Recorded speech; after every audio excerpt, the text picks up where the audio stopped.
update ng bayan, maasahan anumang panahon. Magandang araw po sa ating lahat. Narito na ang pinakahuling update sa magiging lagay ng ating panahon sa araw na ito at sa mga susunod na araw. Sa kasalukuyan, patuloy na umiiral ang ridge ng High Pressure Area o HPA na nakakaapekto ngayon sa hilaga at gitnang bahagi ng Luzon. Dahil dito, mangingibabaw pa rin ang mainit at maalinsangang panahon sa malaking bahagi ng bansa, lalo na sa mga kapatagan. Ang mga ganitong sitwasyon ay nagdudulot ng stable na kondisyon sa umaga kung saan kadalasang maaliwalas hanggang bahagyang maulap ang mga kalangitan. Gayunpaman, pagsapit ng hapon at gabi, dulot ng matinding init at pagsingaw ng tubig mula sa lupa at karagatan, nabubuo naman ang mga localized thunderstorms na siyang nagdudulot ng panandaliang pagulan na may mga kasamang pagkulog at pagkidlat sa iba't ibang bahagi ng ating bansa. Para sa lagi naman ng panahon sa Metro Manila at sa nalalabi pang bahagi ng bansa, asahan ang bahagyang maulap hanggang sa maulap na kalangitan na may mga kalat-kalat na pagulan o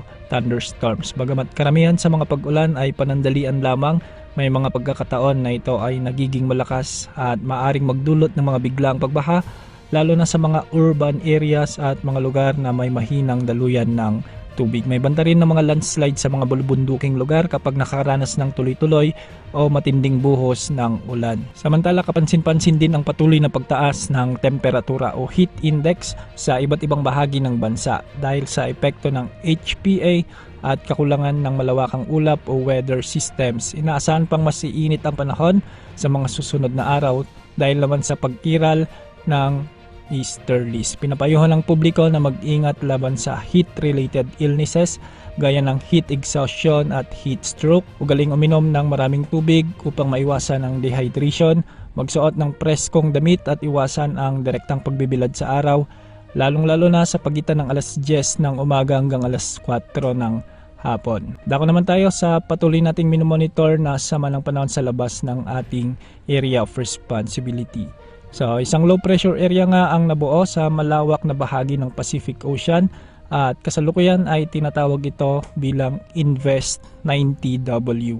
Ito ay patuloy na minomonitor ng iba't ibang international weather models dahil sa potensyal nitong maging isang ganap na bagyo sa mga susunod na araw habang ito ay kumikilos sa karagatan. Batay sa pinakahuling pagsusuri ng iba't ibang forecast models, may iba't ibang posibleng senaryo at magiging galaw ng sistemang ito. Ayon sa GFS model, may indikasyon na lalakas ang naturang weather system at maaring kumilos pahilagang kanluran. At posibleng lumapit ito sa bahagi ng Luzon bilang isang malakas na bagyo o typhoon category. Kung magpapatuloy ang ganitong track, maaring makaapekto ito, lalong-lalo na yung outer rain bands nito sa silangang bahagi ng bansa sa pamamagitan ng magpagdadala ng mga kaulapan at pag-ulan. Base naman sa ICON model, nakikita rin ang posibilidad ng paglapit ng sama ng panahon sa bansa. Bagamat maaring hindi direktang tumama, ang lawak ng sirkulasyon nito ay posible ring magatid ng mga kalat-kalat na mahihinang pagulan sa ilang bahagi ng Luzon, Visayas at Mindanao, lalo na sa silangang bahagi. Para naman sa ibang senaryo na ipinapakita ng ECMWF wind model kung saan may posibilidad na ang sistemang ito ay magre-recurve o liliko paakyat patungong hilaga patungo sa direksyon ng Japan.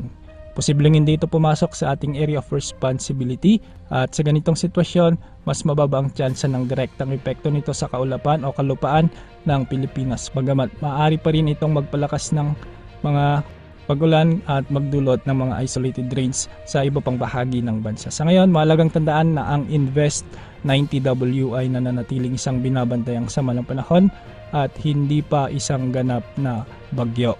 Dahil dito ay nasa maagang yugto pa lamang ng pagde-develop, mataas pa ang posibilidad na magbabago ito ng lakas, direksyon at bilis. Gayunpaman, kung patuloy ang paglakas nito, may posibilidad pa rin na pumasok ito sa ating area of responsibility sa mga susunod na araw.